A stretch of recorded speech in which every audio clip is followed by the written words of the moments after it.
Good evening and welcome to Right Now with Vandersteel. Imagine spending your life in a government job, whether you work for the Central Intelligence Agency or you are a formal federal officer with years of experience, military, dedicating your life to protecting your country, serving your country, only to watch your country burn and burn in effigy, particularly on the backs of the people from the same industry and experience from which you came. It's as if you're living in a bad dream. Well, the bad dream is still a nightmare right now. And this evening, I have two gentlemen, both who have served our country with honor. They've served in a variety of capacities. Kory Edwards is a former federal intelligence officer. He worked in the military at NSA facilities. He was a civilian federal service and defense contractor. And he worked at the highest levels, GS-13 for the Defense Intelligence Agency and GS-14 for the Department of Homeland Security. After his third civilian deployment to Iraq and Afghanistan, he resigned and decided to move back home and go into the civilian world. He ended up here in Florida at the Department of Children and Families. His story will shock you. John Ritchie is a former Central Intelligence Agency case officer, and he's a senior executive with over 35 years of experience in various sectors, including government, multinational corporations, and consulting. He's been a very successful businessman with a track record to boot, particularly in the world of startups. But he, too, has had some experience that you see unfolding today, experience where he's been briefed in SCIFs, the highest levels. And he's going to talk specifically about Mike Johnson and how he weighs in on what went down in the SCIF that day, particularly when the government decided it was okay to spy on us. Want to thank our sponsors, as always, making this show possible. Vandersteelhealth.com. Go there. That's what I take every morning, right when I get home from my 6-mile walk with my favorite dog, Vegas. You guys hear me talk about him all the time. Vandersteelhealth.com. Has a variety of excellent products for you, including the superfoods that power me through most of the day before I stop at about 2, 3 o'clock and have a light lunch and then a decent dinner. Again, vandersteelhealth.com. If you go there, sign up, you'll get a promo code, save you up to $200 on your order with us.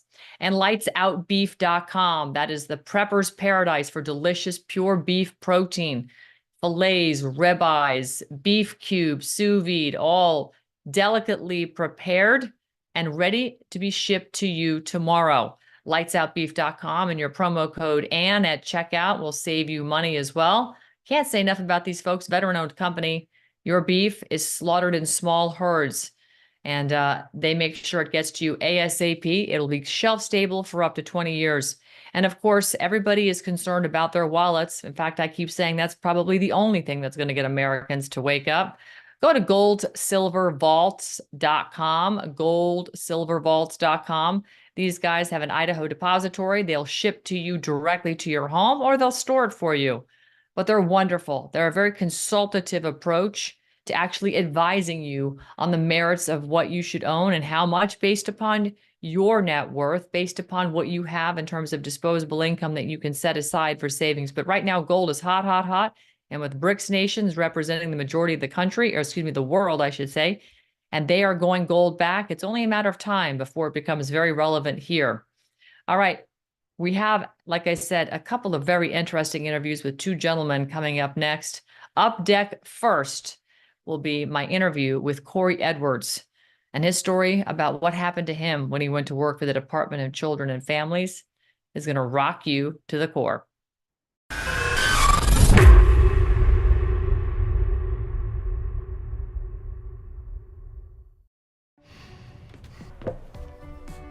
Looks like you've been sleeping well. Megan, he's back. The My Pillow guy. And you're looking good. Still feeling good. Well, just when you thought it couldn't get any better, we've got the best pillow ever, My Pillow 2.0.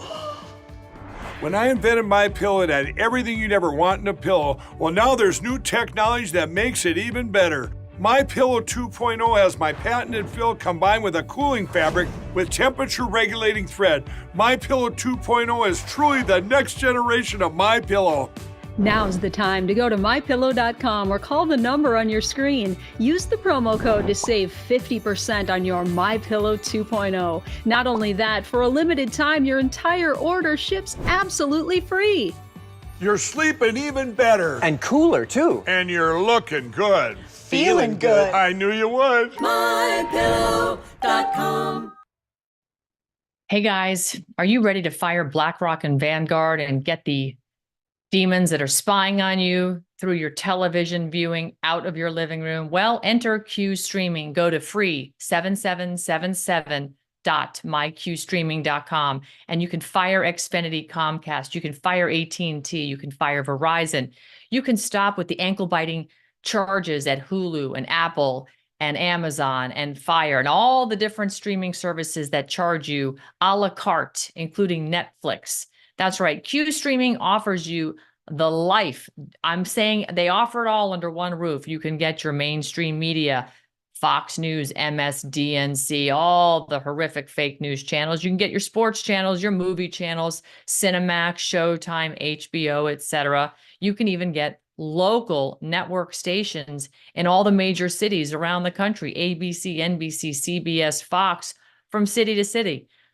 But you can also get your favorite podcasters, and you can also get all your favorite movies. So if you like to Netflix and chill, well, they're all here on Q Streaming. Go to free 7777.mycuestreaming.com.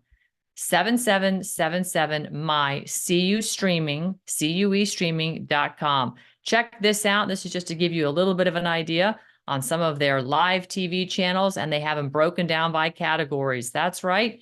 They've got, you can favorite your channels too. You've got entertainment, all your favorite channels there. Animal Planet. I love that channel, actually. I will watch that from time to time. You've got news channels, including Al Jazeera, Beck News, Bloomberg, C-SPAN, Fox, Cheddar, CNBC. That's right. It is all here. Your headline news. Even InfoWars has made it into that lineup. You've got kids and family channels. They've got a plethora of music channels, movie channels, sports channels. And of course, all of these local networks, like I told you, it's pretty extraordinary what they offer. But here's what I think is going to be super cool, because one day I'm going to be right here. There's General Flynn's channel. He's on here. Jim Price. And of course, the little talk show, Brad Barton, who introduced me to this wonderful idea about a year ago. Well, they're up and running. And I can tell you right now, Q Streaming is where it's at. Get on over to free 7777.myqstreaming.com. And joining me now, Kory Edwards. Kory, I teed up the introduction based on your background as a former federal officer, somebody who's worked in the intelligence community, and you recently were employed by the Department of Children and Families here in Florida, DCF. I think my audience particularly knows just how onerous CPS services nationwide are. I mean, if you are involved in CPS, you are involved in trafficking, period, dot. But what we're learning now across the country is that these agencies, as we've learned with all agency government, the representation you're getting is not at all what the title would lead one to believe. There is no safety that one can find in these organizations, not only for the people they're supposedly helping, but apparently for the people that work there as well. So let's get into the meat. Give us a little bit of a background about your federal experience, because you went from a fairly high level of our government and you took a step down into the Department of Children and Families. So I want to connect the dots there, and then we'll get into the meat of what happened. Sure, sure, absolutely. And so I began my intelligence career as a U.S. Army soldier. I was a Persian Farsi linguist working in National Security Agency facilities. Was in the military for 8 years, honorably discharged. Went to work first as a Department of Defense contractor and eventually a GS-13 for a Department of Defense agency. Then eventually went to GS-14 position with the Department of Homeland Security. Saw a lot of things I didn't like in government. Left in 2014, only to come back as a contractor. Deployed 3 times, once to Iraq, twice to Afghanistan as a civilian, doing intelligence operations. And when I came home from my last deployment, which was February of 2021, just had enough. Bodies broken down, seen enough corruption, seen enough issues with defense contracting and all that, decided it was time to hang it up and call it quits. First came back, worked as a salesperson for a couple of years, and ultimately, with the economy turning as it is, decided to try something different. When you've deployed to war zones, when you've done the things I've done and targeting of the enemy and all that, kind of wanted to do something positive and something that would help kids, especially. Took a major pay cut, accepted a role in January 12th of this year with Department of Children and Families as a Child Protective Investigator. And that's where everything radically changed in my life as far as my experience with DCF. So you have to go through training. I mean, anytime you change jobs, there's job training that goes along with it. And being a highly trained intelligence officer speaking several languages, it's not as if you're not an intelligent human being. DCF training, can you give us sort of a broad brush overlook as to, was it very in depth? Did you feel like people that were trained by DCF were really prepared to deal with families across the board that have a multitude of problems? Sure. So when I came on board, I took a lot of pride in the fact that I had skills from my previous career. I speak 2 foreign languages, have a master's degree, have a lot of life experience, parenting experience as well. And I felt like I had been selected for this job because of my background and because of my experience. Quickly learned once I arrived in my office where I was assigned that most people didn't have anywhere close to that experience. It was a very negative environment. A lot of people with very negative attitudes hated the job, hated the clients that they're working with. Some of them what kind of work experience did they have? What was sort of give us some people's previous work history that you were in training with? Sure. So at least my office was very divided. You had early 20-something straight out of college, and then you had the 50s and up. Were they all case managers and doing investigations? Yes, they were all CPIs, Child Protective Investigators. And then we had social workers and we had other people as well in the office. Supervisors not interested in getting to know you whatsoever. Oftentimes never in the office. Supervisors that were difficult to get a hold of, which is critical when you're doing these investigations. We had CPIs doing anywhere from, in my office, which is a lower populated county, anywhere from 30 to 20 to 40 cases each.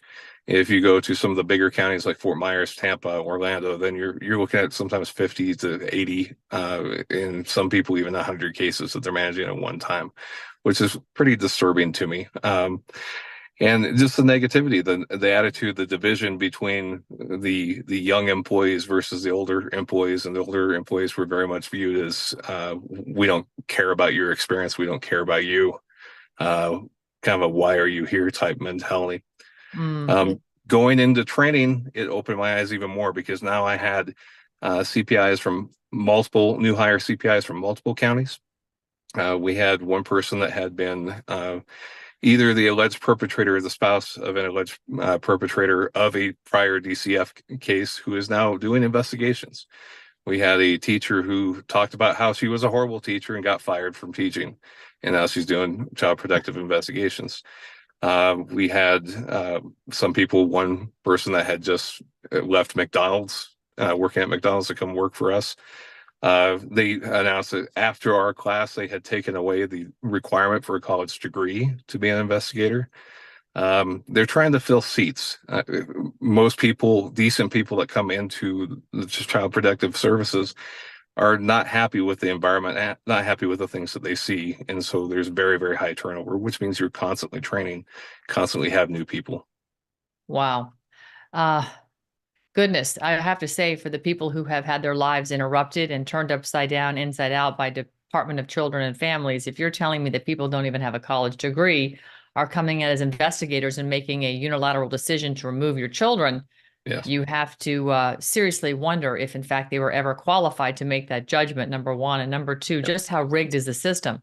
I mean, we realize there is not a court system in the country that seems to give anybody a fair shake anymore.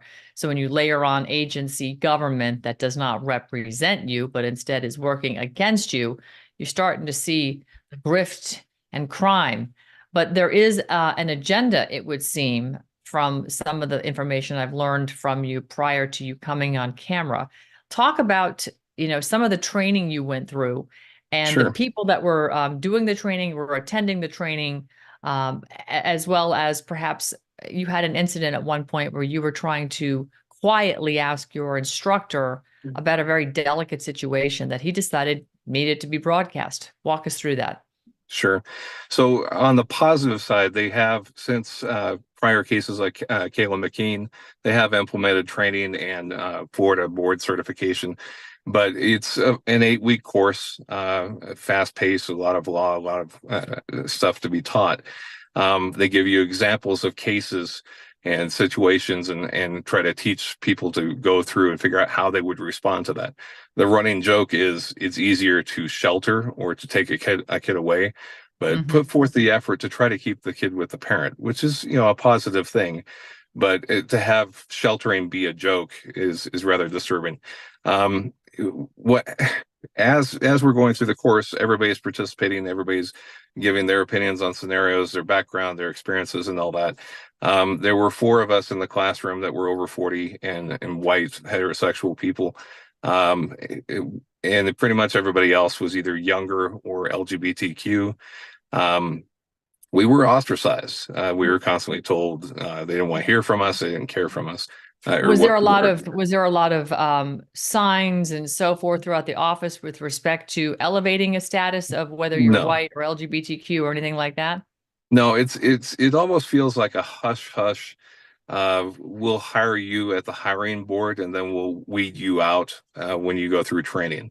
Okay. At least the people I knew that quit or that were fired either before training, during training, or immediately after training, they tended mostly to be white, Caucasian, heterosexual people. I had made a comment to the instructors, both of whom were African American, both of their second and third level supervisors, also African American, that I felt I was being discriminated against. That there were people in the class that did not want to hear from me, did not care about my experience. I had even voiced that opinion to my son, who's 28 years old, half Colombian, and also part of the LGBT community. My son's response was, "We don't care about your experiences," and he's become pretty far left. "And we don't want white straight men in charge of anything." I was dumbfounded by my own child saying that to me, and I showed that to 2 what I assumed to be friends that were in the class that were younger, and they both said, "Yeah, he's right." So that was kind of the attitude in the class as I started seeing it. I mentioned that to the instructor. "Oh, I'm sorry you're feeling that way." We go through scenarios where the 4 of us often criticized for sharing our opinions and experiences, while everybody else is allowed to participate. The final straw was there was a couple of questions on one of the exams that we took, one that was incorrect, or 2 that were incorrect. One I pointed out, the instructor would not even hear why it was wrong. It was a medical question. Tried to show her the evidence and would constantly shut me down. Anytime I disagreed with her, it was, "No, you're wrong. No, you're wrong. You're wrong. You're wrong. You're wrong." And kind of let it go, put it on the back burner. I'm a couple of days away from graduating, taking the certification exam and going out in the field, which is what I wanted to do, was to help kids. I had heard on the Joe Rogan podcast, they were talking about an HIV biological male that was a trans female that was over social media breastfeeding an infant. And I'm going through the scenario. I'm going through what we've been taught in class, danger threats and all that, because you have to be very specific, and you have to be able to go into court and back up why you're taking a child from the parents. And I decided, you know what, I'm going to ask the instructor in the morning. We have a trans person in the class, and so I went to the back of the classroom.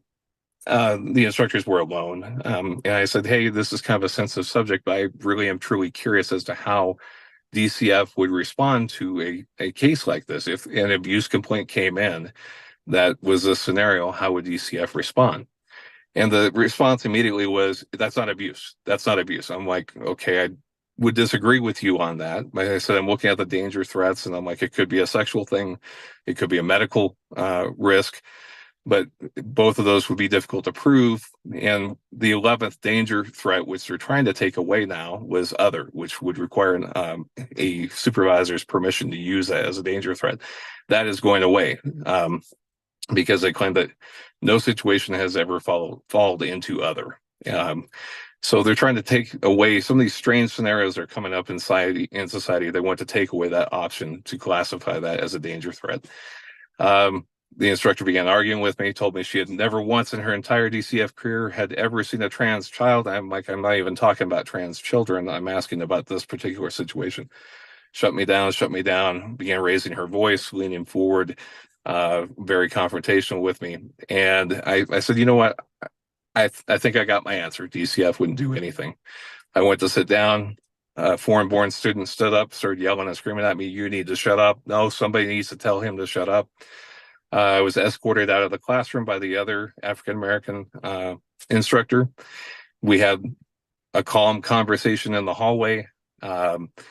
And I talked about, look, I have no issue with other races. I have no issue with LGBTQ. I'm just curious about this scenario. And I was trying to be quiet about it because I didn't want to offend the trans person in class. And I did not want to have a political debate in class. I just wanted to know how DCF policy-wise would respond. So it's a legitimate question for a potential scenario that could come up during this job. The first instructor, the confrontational one, came outside, made some comments, went outside the building, and then I was taken outside the building as well. We continued to talk, the other instructor and I. And I said, I just don't see where it's necessary for the other instructor to be aggressive with me and argumentative with me. And she goes, whoa, whoa, whoa. She goes, first off, it is racist for you to label label a Black woman as aggressive. And I'm like, I was married to an African-American woman for 8 years. I'm not a racist person. I've never once heard that. And she goes, well, it is. It's racist. And I said, would it be racist if I were Black? No, it wouldn't be racist if you were Black. That doesn't make any sense on the face of it at all. Yeah. Yep.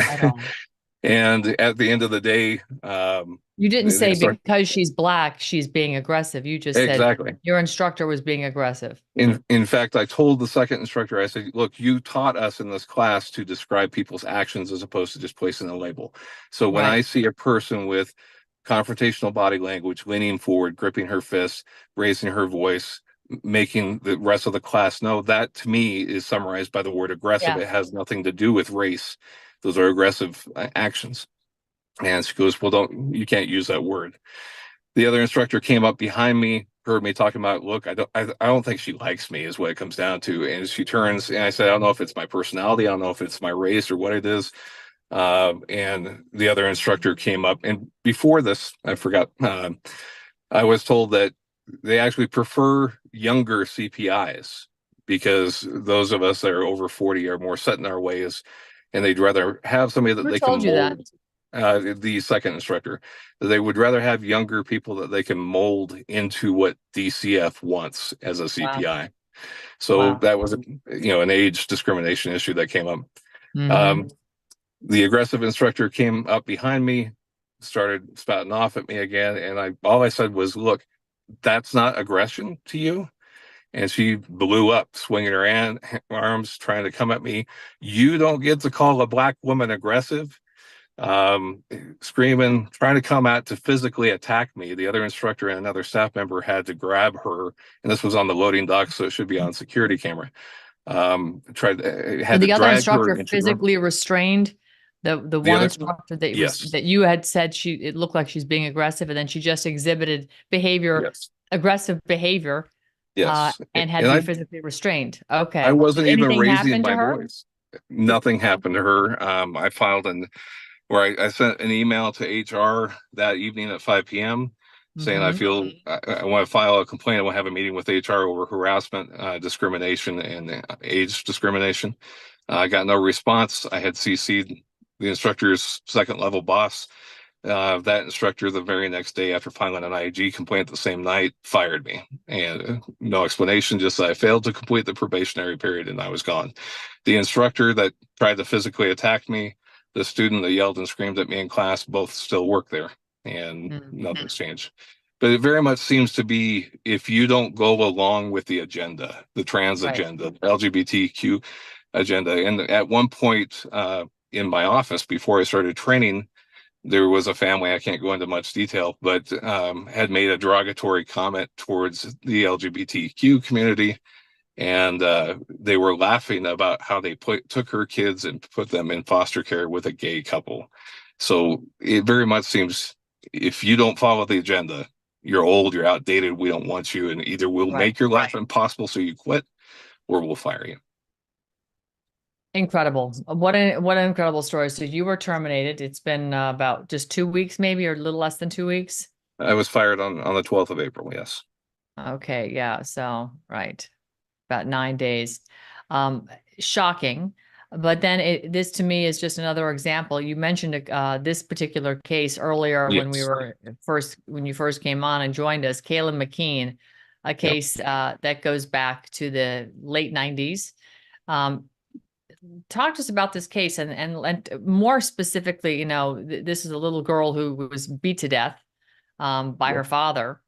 But sadly, tragically beat to death. But this case still haunts because it's emblematic of what I would consider to be a total breakdown of a systems inside of the CPS, inside of Department of Children and Families, depending on where you are. It has a different name, obviously. Some is CPS, some is DCS, DCF, whatever. Talk to us why this case still haunts you. It still haunts me because there were a couple of cases that were discussed in class, one of which was the subject of Take Care of Maya on Netflix, which is a more recent case. And then the Kayla McKean case was one from the late 90s that our instructors showed us a 60 minutes documentary on this case. And we watched it. It talked about the importance of doing good investigations, taking a kid out of a bad home if you have evidence of it. And at the end of the video, the instructor asked us, what did you learn from this video? And a lot of it was positive. Oh, so many things have changed and all this stuff. And I was one that spoke out. I said, there are things that have changed. We have training now, we have certification now and all that. I said, what scares me is you can have great instructors, you can have great curriculum, you can have a certification exam, you can have a mentorship program after class and all that. But the 3 points brought up by 60 Minutes at that time that led to the death of this child was high caseloads, low salaries for the CPIs, the Child Protective Investigators, inexperienced CPIs, and in just poor investigations as a result of it. I said, those things have not changed. We still have extremely high turnover. We still have low salaries. It was recently raised from about 38,000 to 50,000, but still below your average salary in the state of Florida. And with the high turnover, you're consistently going to have new people. And if they don't want people with experience like I have, or like other people similar to me have, then they're hiring people with no experience that they can mold into what DCF wants. I don't see that problem as being resolved. And that comment did not go over well in class with the instructors. Well, you talked about the fact that they're still using outside contractors as vendors. Yes. A lot of the services, including boys camps, and Netflix, you told me, has a documentary called Hell Camp, or The Program. Substance abuse, domestic violence, other counseling services that lose money if people get better. There just seems to be so much corruption inside of these organizations that are expressly there for the children. They're supposed to protect children from bad situations that unfortunately will manifest sometimes in people's homes.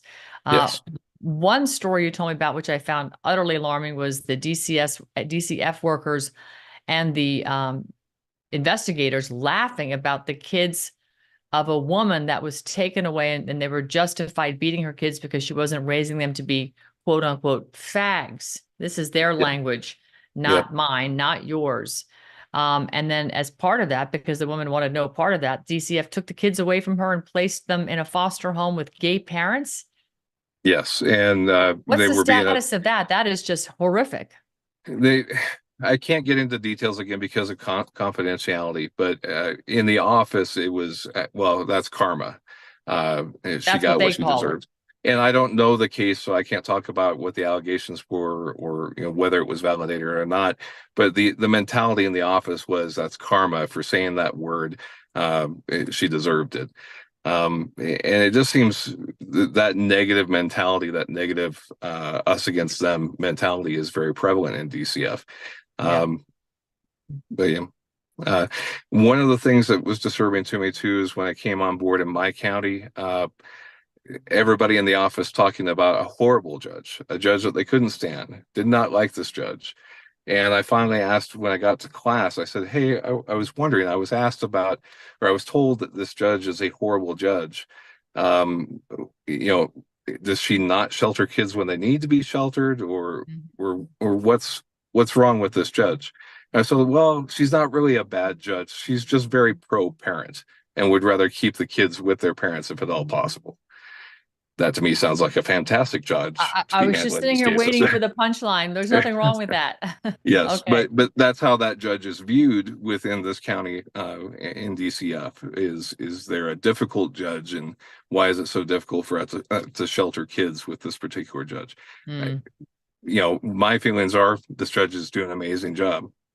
So once again, DCF is running counterintuitive to what you would expect. You want the families to be held together. You want the new family nucleus to stay together, but instead it would appear DCF is working for the state and as a statist mentality that, the children belong to the state. And it's interesting that if you juxtapose that on top of, and that's all through evidence, what we see happening, what you've witnessed yourself, on top of the whole birth certificate and the Social Security number, which makes children ward of the state at that that particular juncture, as well as it creates a straw man of you, the living man or woman, to contract with the state. It's quite disconcerting that these agencies are literally dissolving families, tearing families apart, laughing about it, and basically running counter to what the current families, religious leanings are, socioeconomic, ideological, whatever it is, their ideology is being disrupted, and they're being told, we're going to take your child and place them in an environment that runs counterintuitive to the environment you had, even if their environment didn't have a problem. It's just utterly corrupt. So you're fired now, you're out. What are you doing? Do you have litigation plans? Can you talk about what you're going to do? Or I know what I'd be doing. I would like to file suit for discrimination. I think it's a pretty clear-cut case. I've had one prominent attorney already turn me down, saying that being a Caucasian, there's no way I'm going to win a discrimination case. But then I saw the Supreme Court ruling, I believe it was yesterday or the day before. So I'm looking for an attorney that can work with me on this. I think. What was the ruling you're reflecting on from the Supreme Court? The Supreme Court, it was involving police officers, basically 9-0, saying that Caucasians can sue for discrimination, and they actually kind of lowered the bar for proof of it. Okay, great. But so that gives me hope. But the reality is it's me against a major agency, and they can say whatever they want. I mean, it is what it is. So we'll see what happens.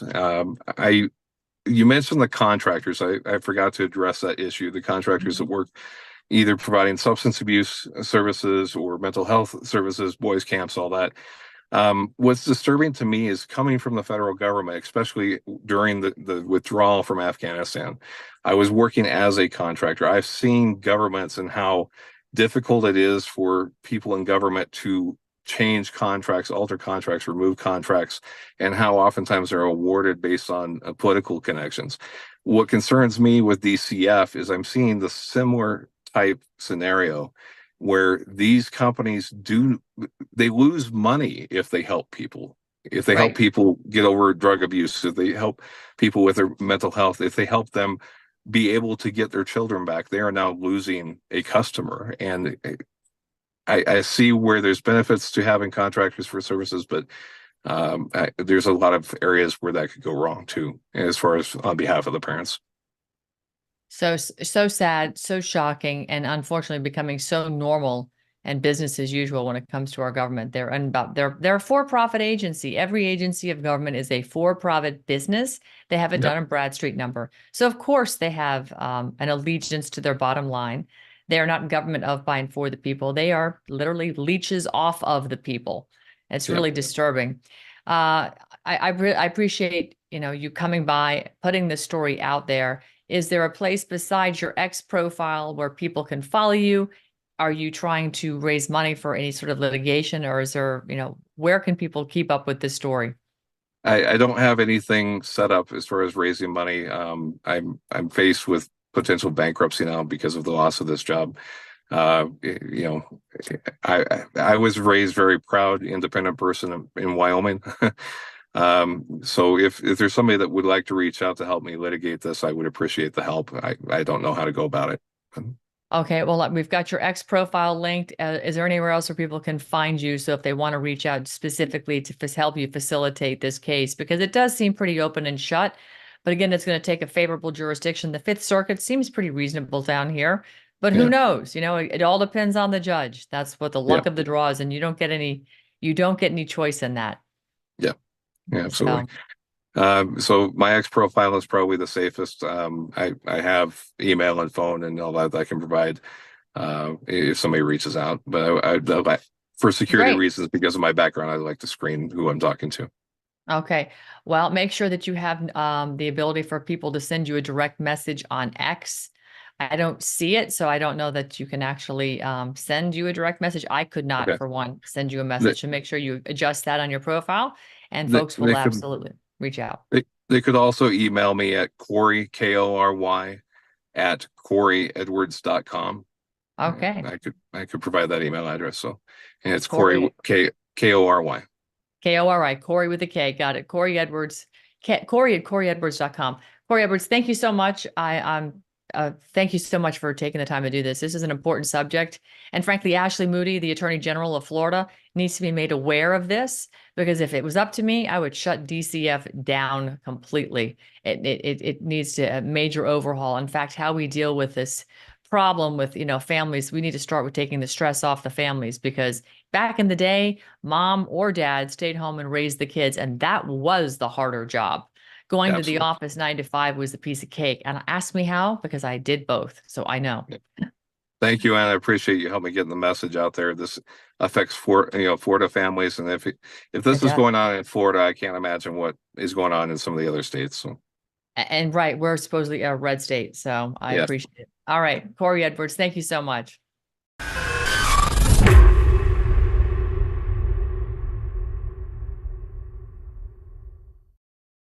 A warning to America.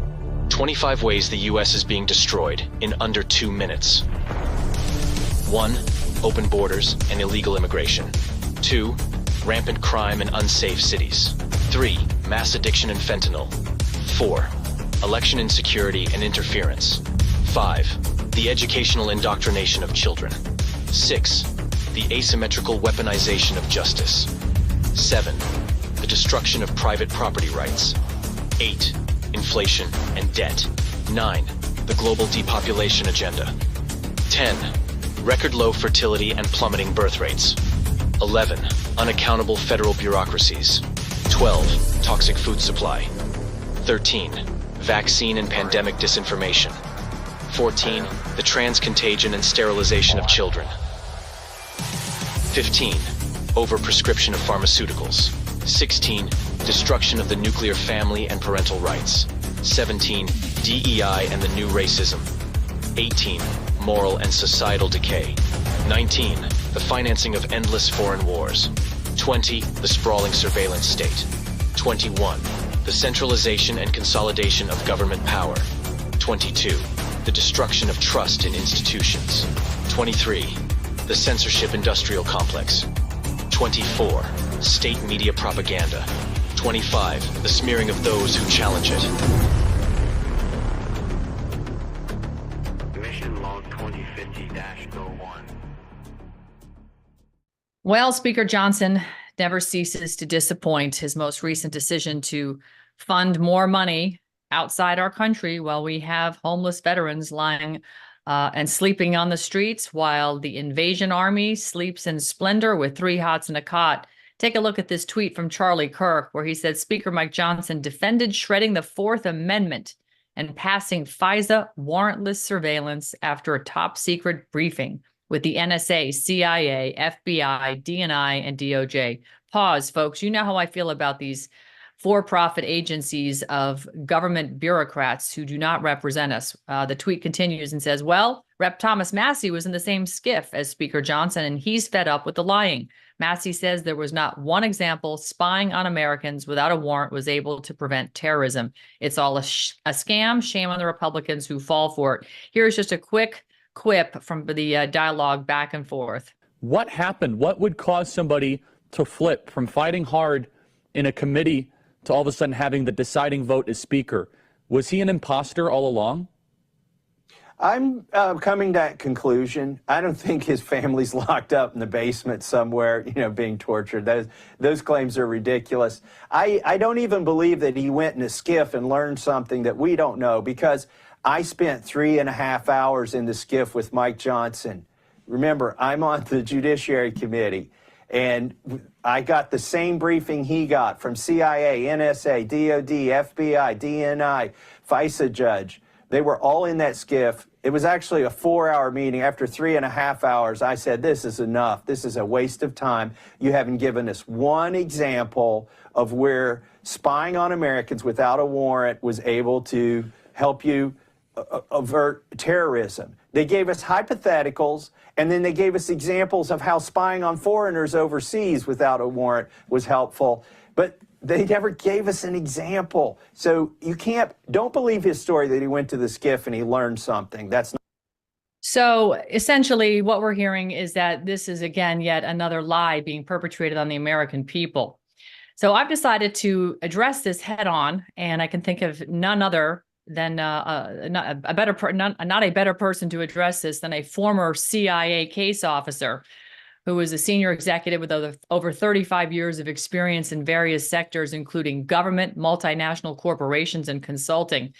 John Ritchie has a successful track record in startups, digital media, fintech, financial services, and defense aerospace.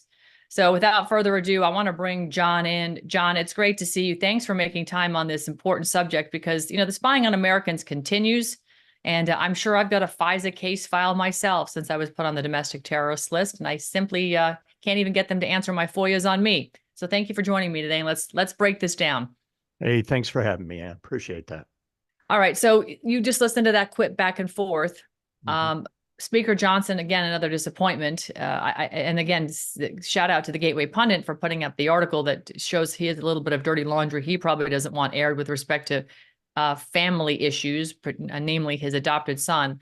But, what is really going on here? And why should Americans be either not care or be totally outraged? No, you're exactly right. They should be. And look, as somebody who's been in on these briefings before, I've seen them.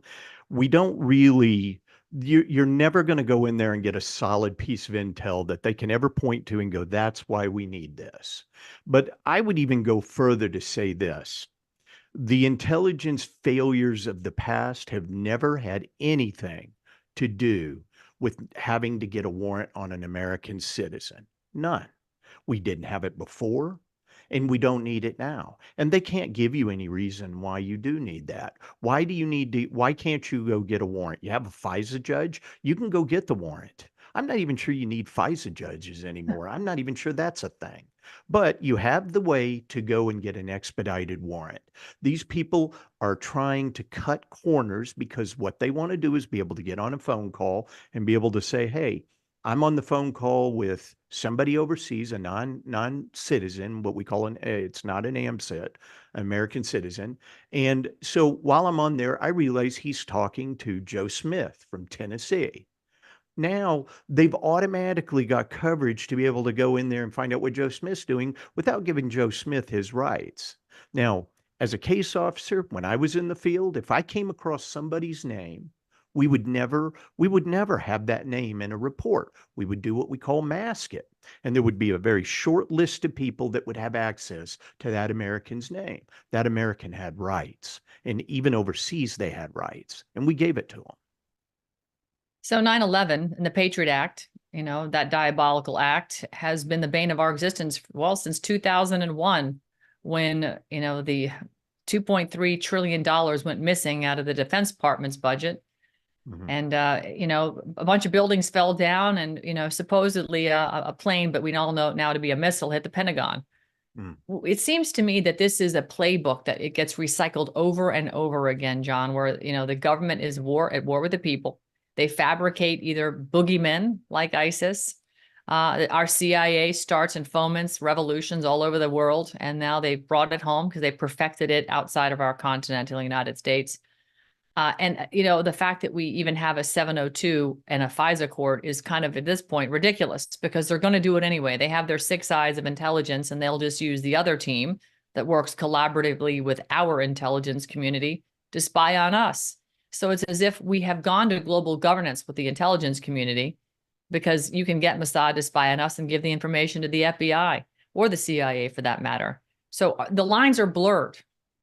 How are Americans supposed to operate and find protection under the Fourth Amendment under these circumstances?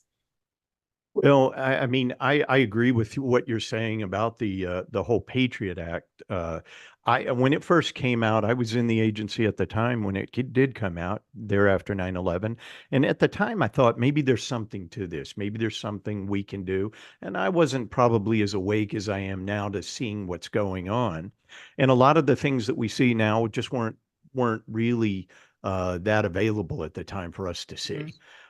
Things have changed now. We're seeing the way our government is operating. I think you used an interesting term when you called them an international cartel, which is what they are. I mean, not listening to the American people anymore.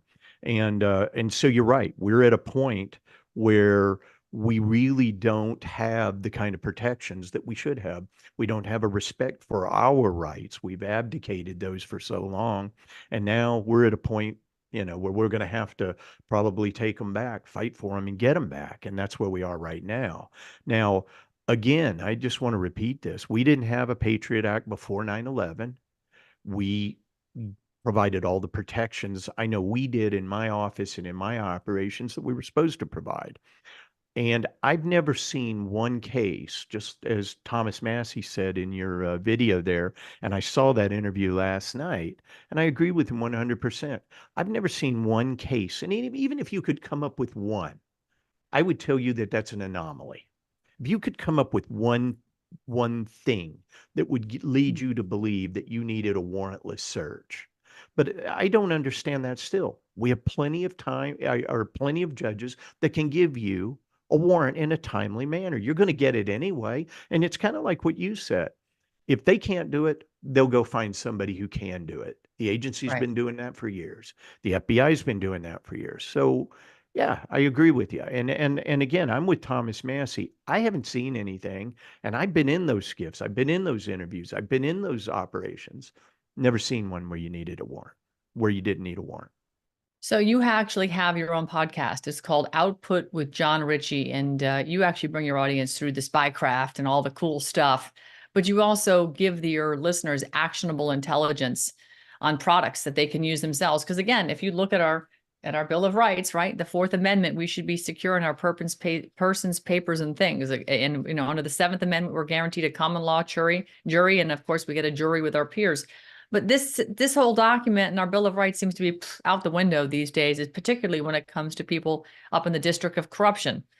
That's where the District of Criminals like to make up their own rules. So when it comes down to spying on us and manufacturing evidence and taking things out of context so that they can, again, like J6, basically weaponize their own intelligence agencies against Americans and bring Americans through a fedsurrection so they can imprison Americans without due process and scare the rest of the population into submission.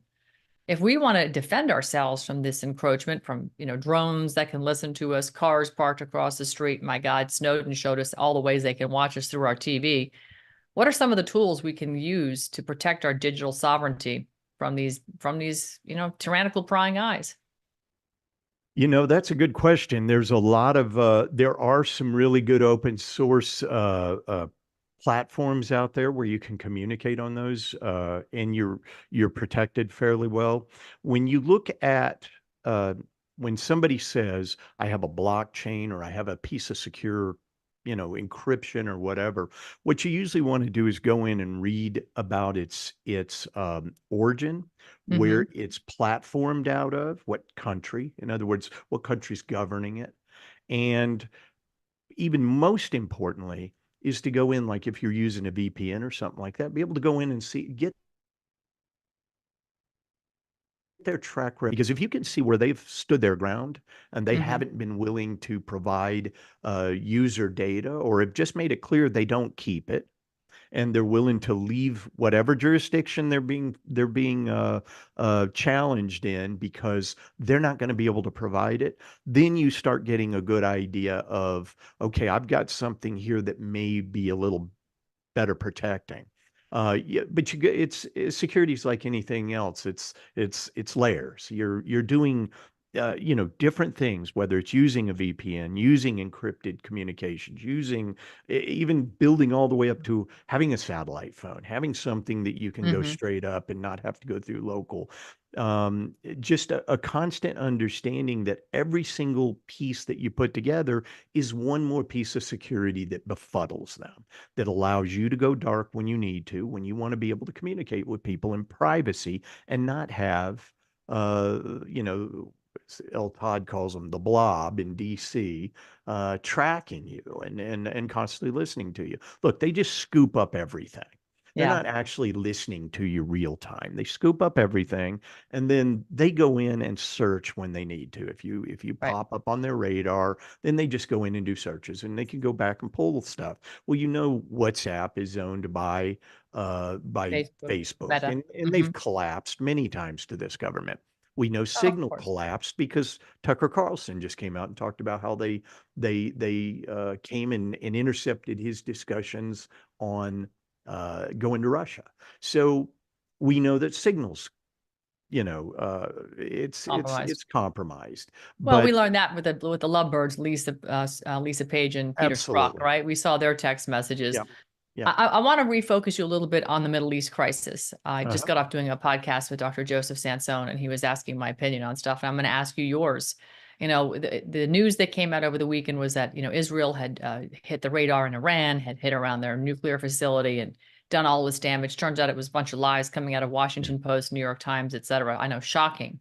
Yeah. But there was a symbolic release of weapons that were shot down. There was really no damage done to Iran. It was just sort of retaliation for what happened to Israel. And again, I see this as a banker's war between the BRICS countries, which represent most of the world, 95% of the population, 75% of the GDP, and of course the Western civilization, which are all in the central bank system, the cabal, as you might put it, which also has the intelligence community apparatus, with 6 eyes. Again, not to say BRICS don't, they have their KGB and all of their other intel communities, but there is a war, and it looks like it's coming down over money.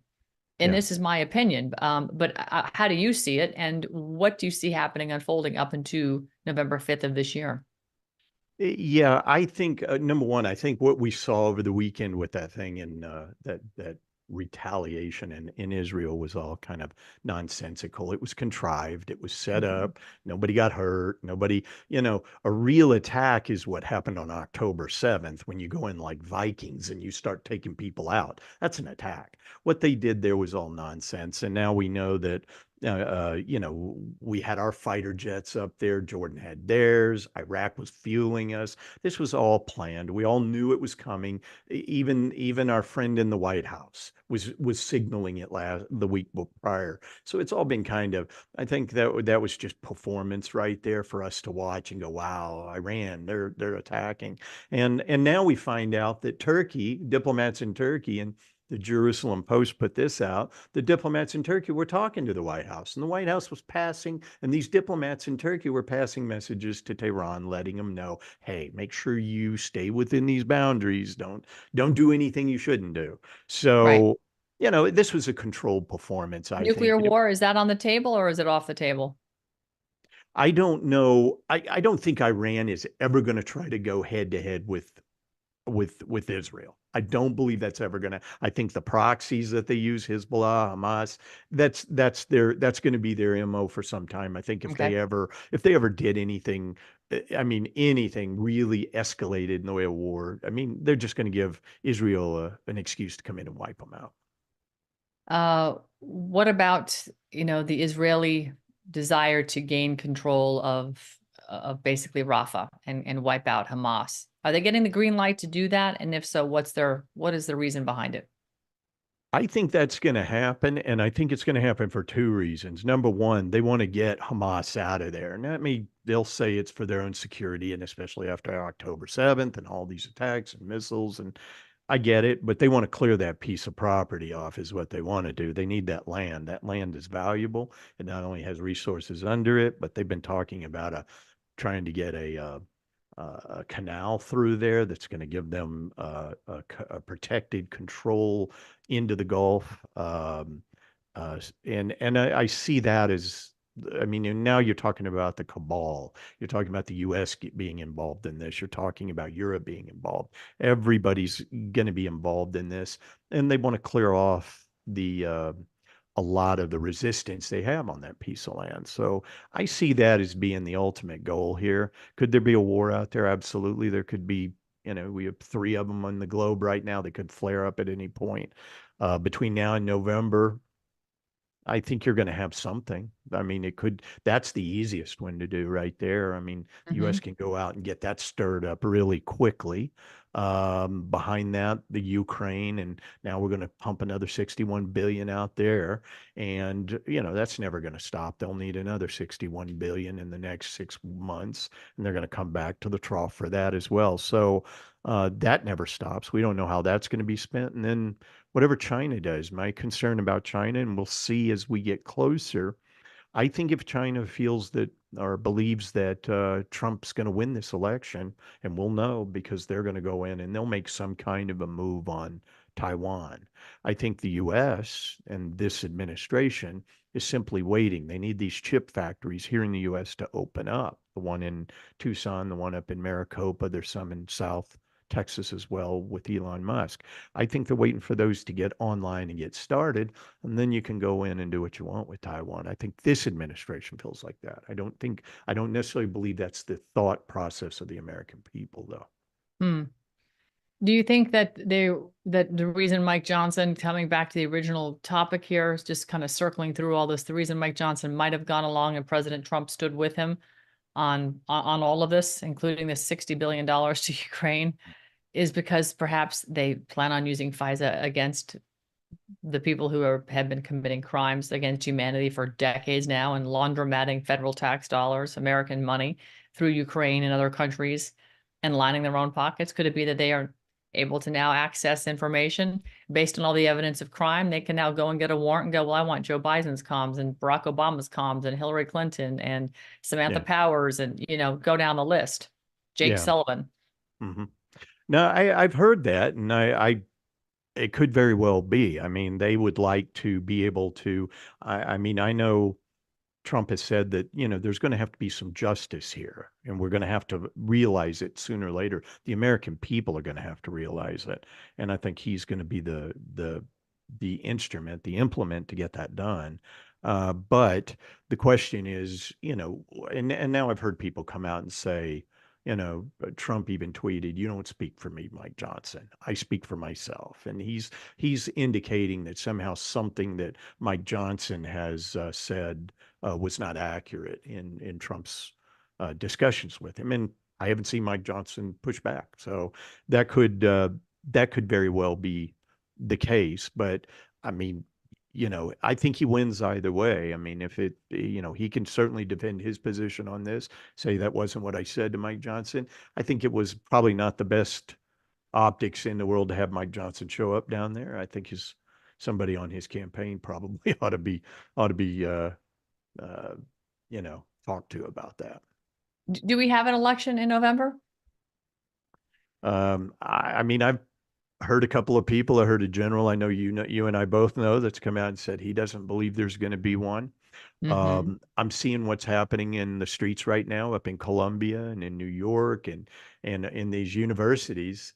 I think that's the beginning of the Summer of Love Part 2.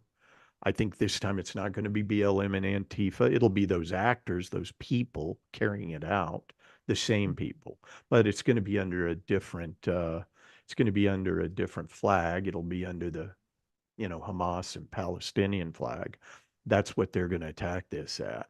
And I think that one becomes a little more dangerous because they're recruiting people underneath that. But it becomes dangerous certainly for Biden as well. Yeah, it really does.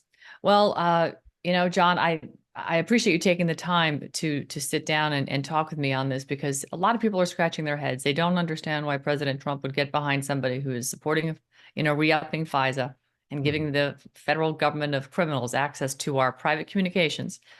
They don't understand sending more money overseas when we have homeless here. Yeah. So, I appreciate you taking the time. Excuse me. Yeah. I'm still getting over my poor dog. I understand. So No, anyway. absolutely. Well, thanks for having me on. I do appreciate it. Yeah. So John, where's the best place that people can actually follow you if they want to connect with you? Yeah, the site is outputnow.com. My show is, like you said, it's Output with John Ritchie, and that's on Rumble and YouTube. And I go live on each one of the episodes on John B. Wells's Caravan to Midnight network out of Dallas. And I think he's got a streaming platform called Zoo Talk. You can get the app and you'll catch it when it drops, but you can also catch it on Rumble and on YouTube as well. John B. Wells is a great patriot. Yeah, he is. He's a great patriot. He's put out some amazing content over the years, and I have to say, I have mad respect for him. And he will give, anybody that has an interesting story a platform.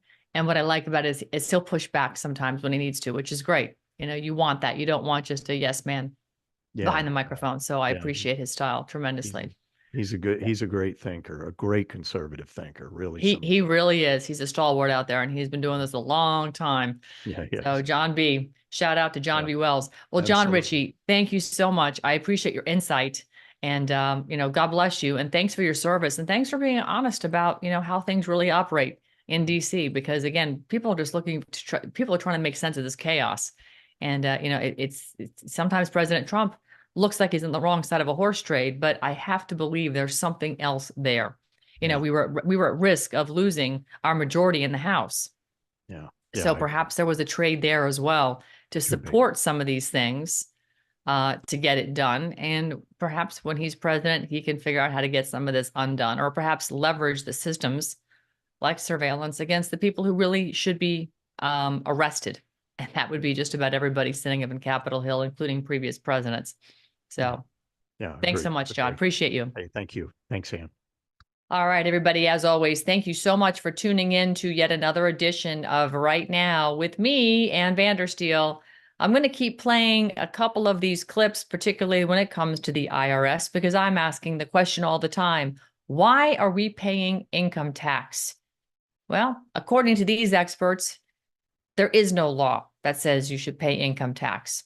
Their words, not mine. Tune in next time. Until then, have a great evening, everybody. Good night. There is no law, and to date, nobody has been able to show that there is a law for the average American citizen working day in and day out to pay an income tax. But We the People Foundation for Constitutional Education put a full-page ad in the USA Today on July 7th, 2000. And within the body of that ad was a $50,000 challenge for anyone that could show the law. And to me, $50,000 is a lot of money. So I went after that and did the research based on the fact that I thought, let's put this baby to bed. I'm hearing all these rumors. I'm going to kill two birds with one stone. I'll answer these people's questions that are asking me, and then I'll win this $50,000. And, based on the research that I did throughout the year 2000 and that I'm still doing, I have not found that law. I've asked Congress. We've asked a lot of people in the IRS commissioners, helpers. They can't answer, because if they answer, the American people are going to know that this whole thing is a fraud. There is no law. There is no law that requires the average American worker in the private sector to pay a direct, unapportioned tax on their labor and compensation for services. There is no law. I really expected that, of course, there's a law that you can point to in the law book, the code, that requires you to file a tax return. Of course there is. Maybe I don't know what it is right then as he was speaking to me, but sure. So naively, I agreed to go off and research it and get back to him. 3.5 months later, I was at that point where I couldn't find the statute that clearly made a person liable, at least not me and most people I know, and I had no choice in my mind except to resign. I had to leave the IRS because I presented evidence that I had accumulated indicating that the agency was violating the law and violating people's rights. And I asked the agency for a response to my sincere concerns.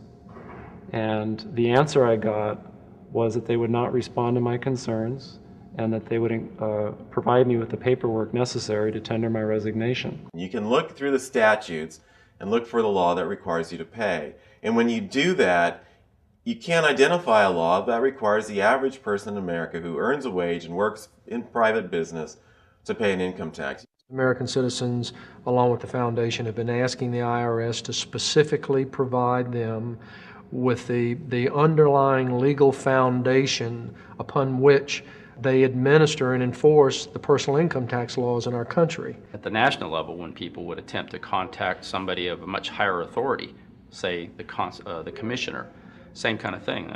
They would get answers that were in effect non-answers. You have to understand that an agency which will unlawfully impose a tax that doesn't exist is not going to care.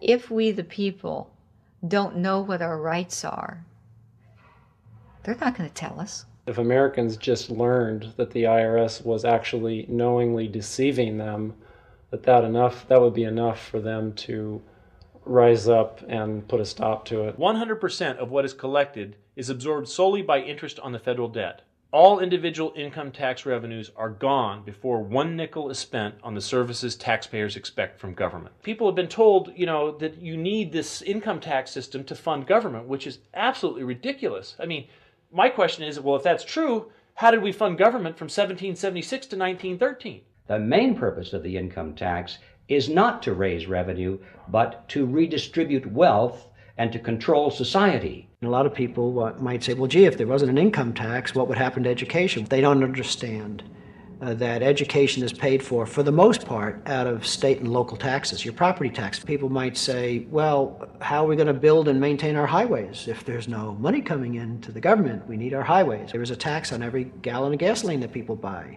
Proceeds from the income tax do not pay for highway construction. I believe that in both spirit and substance, our tax system has come to be un-American. Death and taxes may be inevitable, but unjust taxes are not.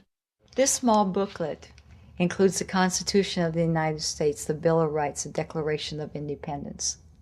This is a document that every citizen should read. It's a document which freed an entire nation. This is the Internal Revenue Code, and this document, and the unlawful application of this document by the Internal Revenue Service has enslaved the nation that this document attempted to free.